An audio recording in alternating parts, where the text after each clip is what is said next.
It's still here with another Transgirl CNC, where we talk about comics, cartoons, and other awesome nerd shit. So, you might be asking yourselves, didn't she just make a video? I did just make a video, but because it's a snow day here, it means I'm the only person in the office.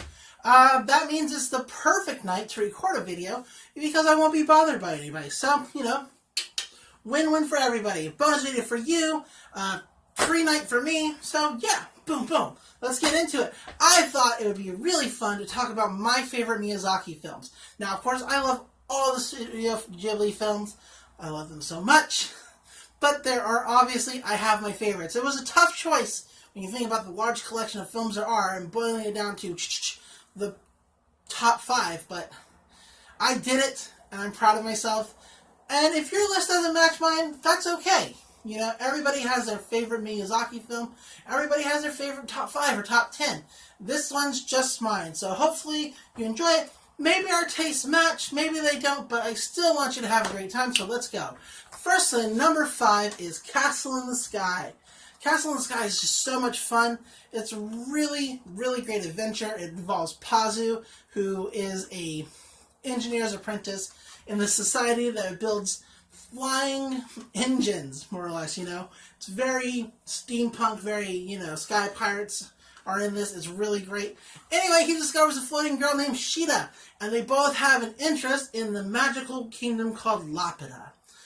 Now, along the way on their adventure to find Lapida, they come across sky pirates, as I mentioned. The sky pirates are great because they're all greedy and they want to just steal the stone that Sheeta has until they get to know the kids and they're like, yeah, let's help the kids. They also meet, spies from a government agency trying to keep them apart. It's just an adventure from beginning to end. It's a whole lot of fun. So if you haven't watched Castle in the Sky, you totally should. Moving on to our number 4 slot now. This is where the list got really hard because I really love all 4 movies coming up. But clear winners throughout. But number 4 is Kikis Delivery Service. What a cute, adorable film about growing up. It's so great. Kiki is a witch, right? She's born to a family of witches while her mom's a witch. It's hereditary. Anyway, Kiki it's time for her to go off and discover what she'll be good at. Her special talent as the witch.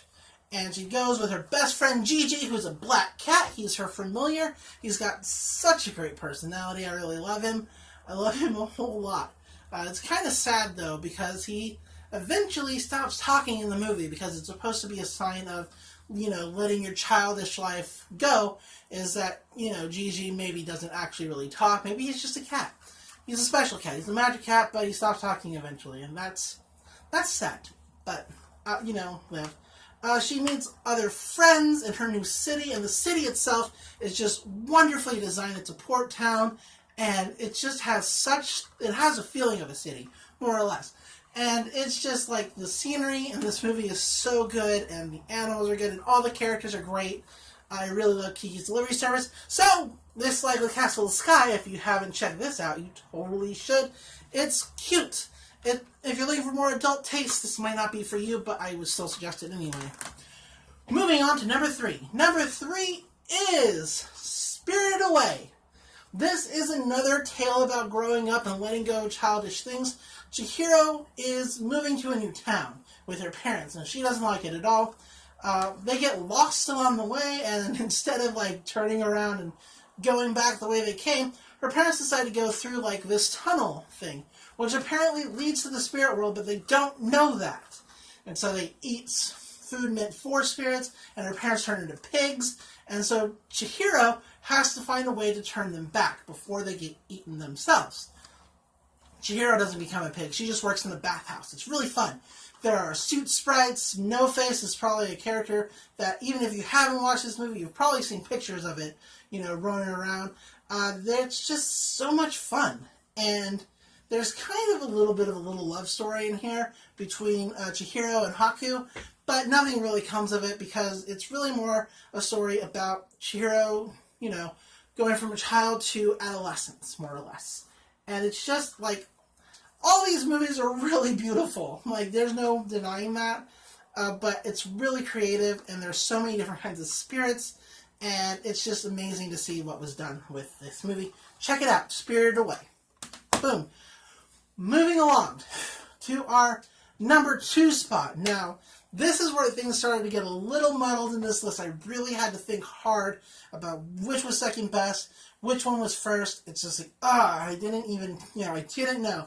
I actually should have worn my Miyazaki shirt for this, but I didn't. Steven Universe. I love that cartoon. Maybe one day we'll talk about it. But anyway, in our number 2 slot is Howl's Moving Castle. Now, I don't have to tell you how much I love this movie. I rep this movie. Boom! Check it out. A Howl's Moving Castle lanyard. I love this movie. It's great. It's amazing. The characters are really good. Like, one of the characters is a scarecrow. He's a scarecrow. Like, his story, like, I wish we could have gotten more into that story, but the main story is about Sophie and Howl. See, Sophie is just like this average hat-making girl. That's all she wants to do. She doesn't want to do, like, anything else. She just wants to make hats. And she accidentally runs into some trouble. And so she gets saved by Howl, who's like this great wizard, right? He saves her because she's beautiful, and he likes her. Now, she doesn't see herself that way, but Howl does.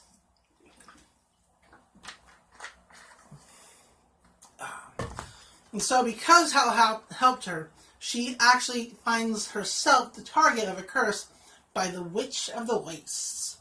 She's this evil witch who really wants Howl's heart for her own.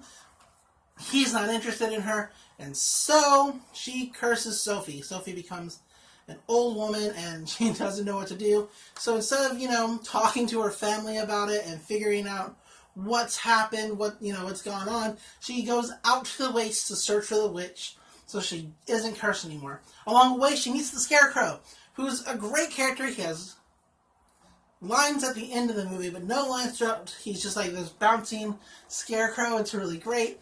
They find Howl's Moving Castle. It's a big castle that moves around. Look, there's a picture of it right here in the back. Boom. Like, it's great.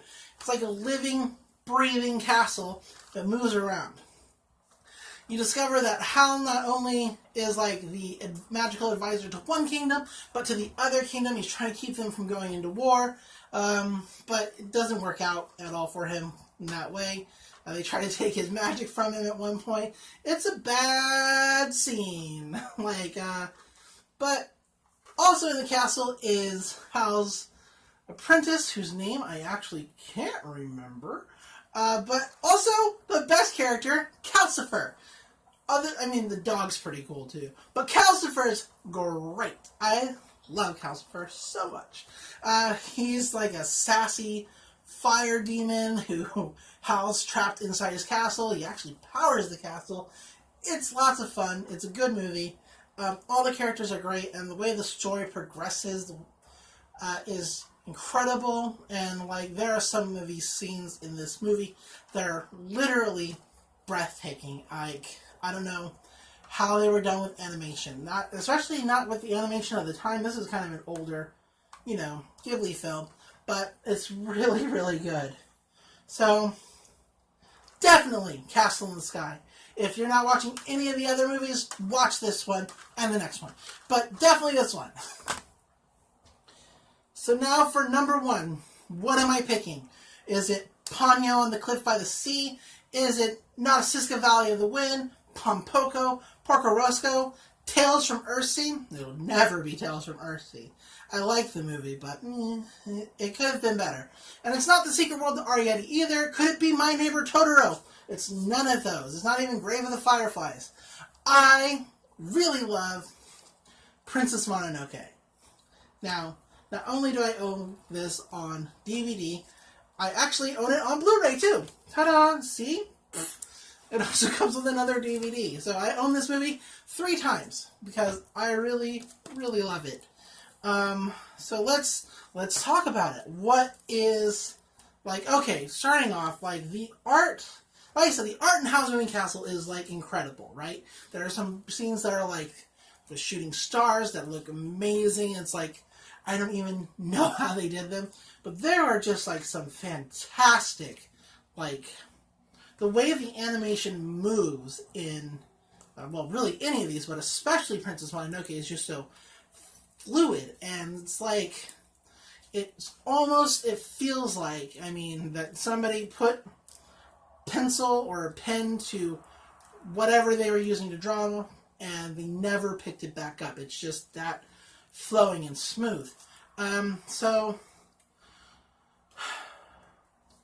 Ashitaka is the main character of this movie. He is like a wandering warrior who's cursed, and he's looking for a way to break that curse. He got cursed by one of the boar gods. So on his way to figure out why he was, what he can do about his curse, he comes across a village on the edge of the forest who is run by Lady Ebosha. And she is probably my favorite character out of this movie. I mean, I love Sin, I love Ashitaka, I love Moro, I love so many people in this movie. But Lady Ebosha, what I like about her is that she didn't originally run the town. She took it over from somebody else, and right away she, got women into comfortable, jobs and positions where they didn't have to sell themselves, but they could still sell themselves if they wanted to. And she taught them how to fire guns and be self-sufficient and dependent upon themselves. And I love Lady Ebosha. I know that she's kind of in the wrong with the forest, but I think that there's a deeper meaning behind that in this movie. It's like, I don't think there's really a villain in Princess Mononoke. I don't. What I mean by that is, it's a message of how we've got to coexist with the forest. Because we can't stop our own progress. We gotta keep moving forward.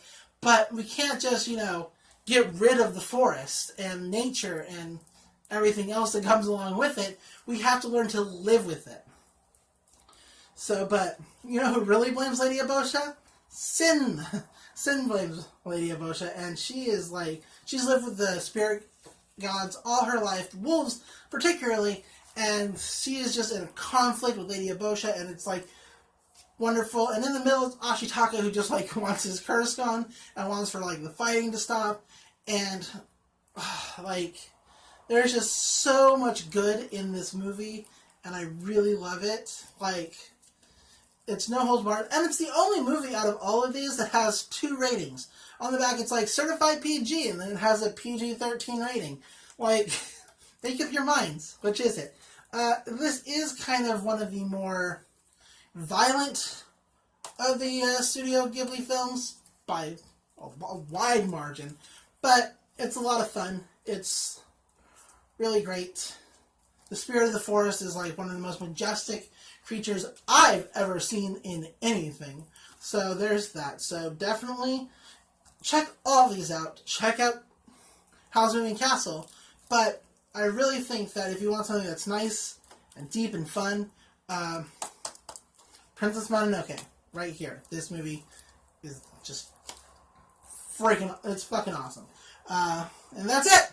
That's my top 5. Boom.